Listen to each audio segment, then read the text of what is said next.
Hi, Brian. Welcome to my living room. We Hi, welcome are, to my kitchen. that could be the spinoff show. Yeah. Um, I am here with Brian Carberry. He is the managing editor of Apartment Guide, and he's coming to us from Atlanta, Georgia. How's Yes. Atlanta doing? It's good. It's good. The weather's nice, so I've got that. Oh, at least you have that, because we have not only am I in the hotbed of coronavirus here in the United States, but the weather is terrible. So that just adds to the whole mood here. I bet. I bet. So I think it's very interesting that you're putting out a lot of content about how to protect yourself living in a community or an apartment situation. Like myself, I live in a condo apartment complex, and I really have been keeping at a social distance, but when the weather is nice and we're outside walking, it's very hard when bumping into neighbors. So Yep. what are some of the tips that you have to give to people? Yeah, so basically, just do your best to follow those CDC guidelines. It is hard sometimes when you're living in close quarters. If you have, neighbors that you're going to pass in the hallway, or even outside, do your best to maintain that 6 foot bubble if you can. If not, just turn your head and breathe the other way. Don't try to breathe or cough in anyone's direction. There's just a lot of common areas within apartments and condo buildings that you're going to run into people, regardless of if you try to avoid them or not. It's bound to happen. So Yeah. what you can really do to try to minimize that exposure and that contact that you're going to have with some of these people, really just try to avoid these areas during peak times if you can. So if the gym is still open in your building, and property managers are going to take this on a case by case basis. Your gym might be open to neighbors, in the next building, and across the street might be closed. But if yours is open, try to go early in the morning or late at night. Everyone's working from home right now. Everyone's home from school, so there's just going to be more people in the building. So if you stick to these off-peak times, you generally won't run into as many people as you would if you went, say, 3 o'clock in the afternoon. Yeah. We have a mailroom that obviously the building shares, and it looks like Christmas morning down there every day with all the Amazon packages. So, what I get concerned about is, yes, like I've been good about timing, like you've said, going down at off-peak hours. But can't this stuff live on the boxes and on cardboard and plastic bags? Like, what can we do to protect ourselves in just walking into these common areas that maybe don't have people, but that are frequented? That's a good question. And yes, there is a chance that it can live on those cardboard boxes. I'm obviously not a health professional or a medical expert, but from everything that I'm hearing, there is that concern. So what you can do, regardless if, it's a package that's yours or not, or you're just walking past it, Yeah. is just as soon as you get back to your apartment, this is assuming that you're coming in from outside and going up to your unit or your condo or wherever you might live. As soon as you get back in there, just wash your hands immediately. That way, if you are exposed or have exposure on your skin, you're doing your best to clean it off right away.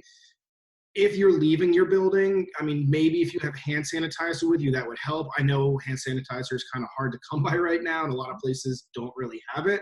But just do what you can to keep yourself clean. And if you can avoid that mailroom, if you don't need to walk through it to get out, if there's another exit that you could use, maybe it's a little bit further away from your car or where you want to end up. It might be beneficial for you to take that. You'll get some more steps in, you'll get a little bit of exercise, but try doing that.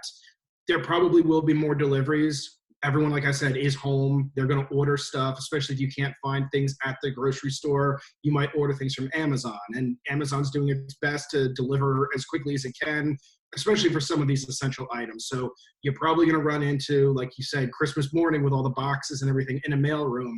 Just try to keep your distance if you can from that area. Yeah.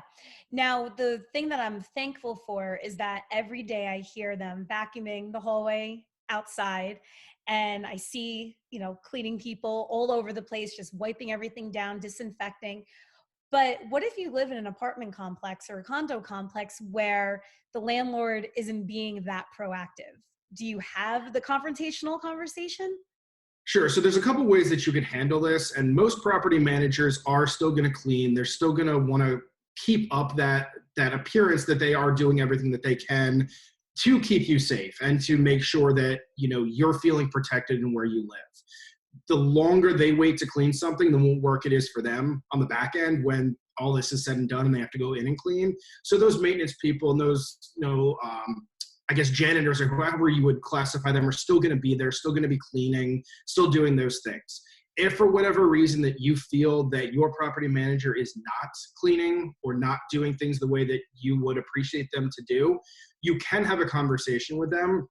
I would recommend kind of tread a little softly. They're as stressed as you are right now. They're dealing with trying to keep everyone in the building safe, whether it's 5 units or 500 units. They have that responsibility to really keep everything as clean as possible.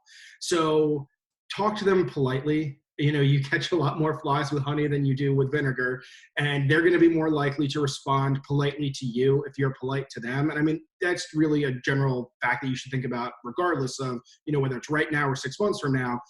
Just be nice to them, be polite to them. As I said, they're just as stressed out as you are, and they're probably doing everything in their power to make things right.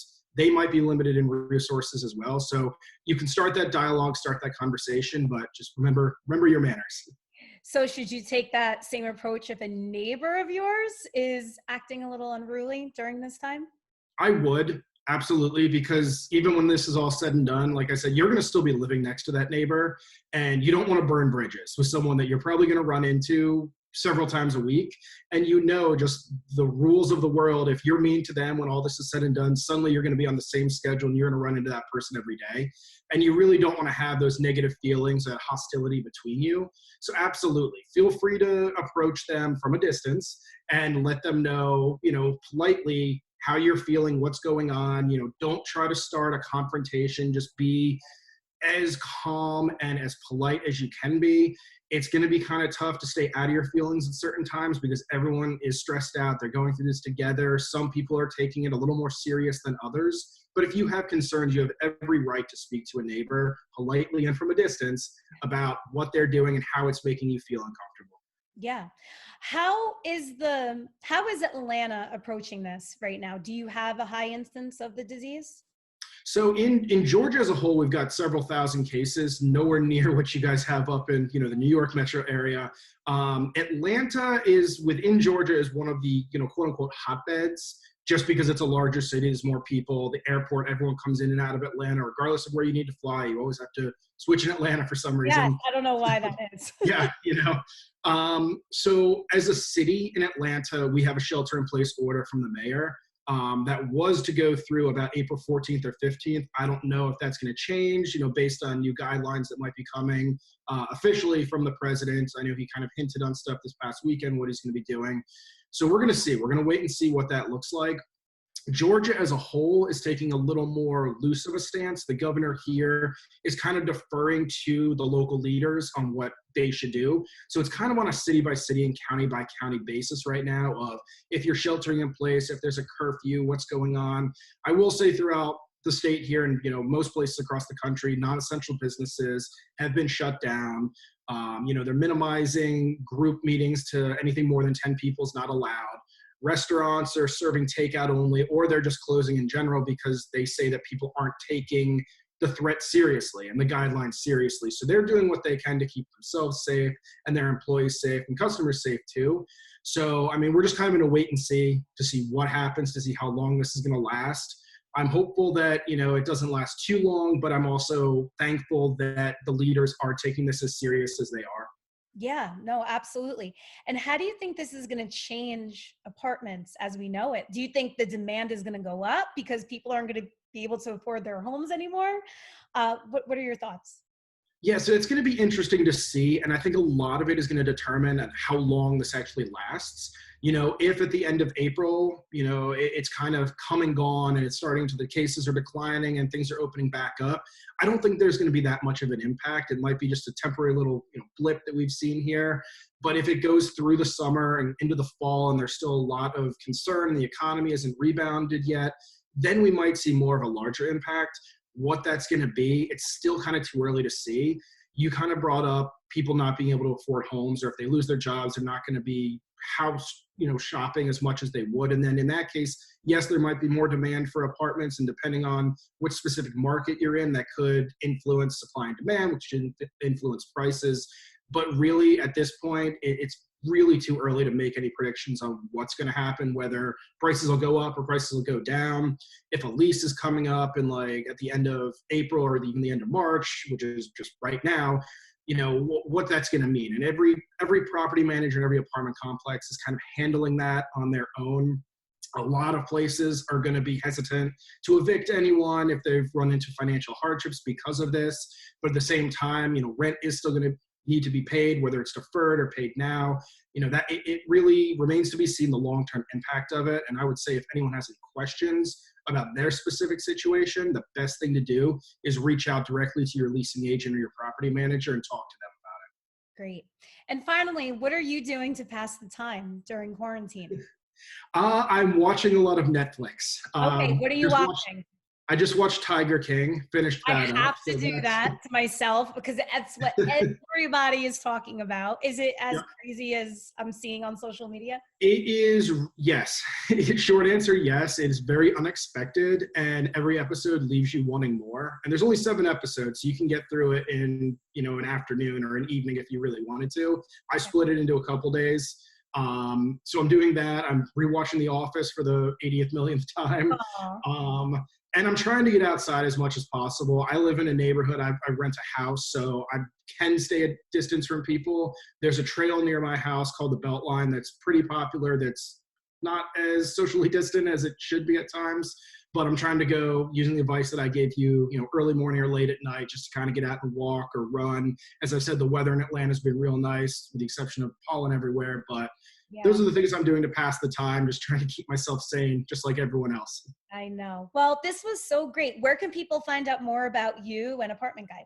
Sure. So you can go to apartmentguide.com. There you can find links to our blog, which will give you a lot more information on coronavirus and what you should be doing, how you can be keeping yourself safe, as well as any other tips and advice that apartment hunters or apartment, dwellers might need in their day-to-day life. Also, if you're looking for a place to live, Apartment Guide is a great resource. You can put in the location that you're looking at, so Jersey City for you, any filters that you want by price or size, if you want a pet, if it's a military apartment, anything like that, will help you find the next perfect place to live. Awesome. Well, Brian, this was so fun. Thank you so, so much and keep healthy and safe. Absolutely, you too. Thanks. Bye. Bye.